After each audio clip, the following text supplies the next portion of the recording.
Seeing your earbuds flash red and white usually means something isn't right with charging, connection, or the internal system.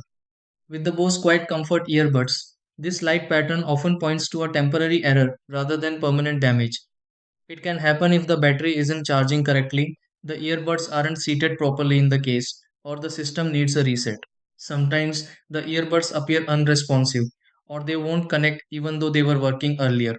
In other cases, the charging case may not be supplying power properly, which start the flashing lights. These issues are common and usually fixable with a few basic checks. Instead of assuming the earbuds are faulty, these are the steps you can try to fix this and restore normal operation. 1. Place both Bose earbuds correctly inside the charging case. 2. Make sure the case is charged and connected to power. 3. Clean the charging contacts on both earbuds and case. 4. Close the case lid and leave it for a few minutes. 5. Reset the earbuds by holding the case button.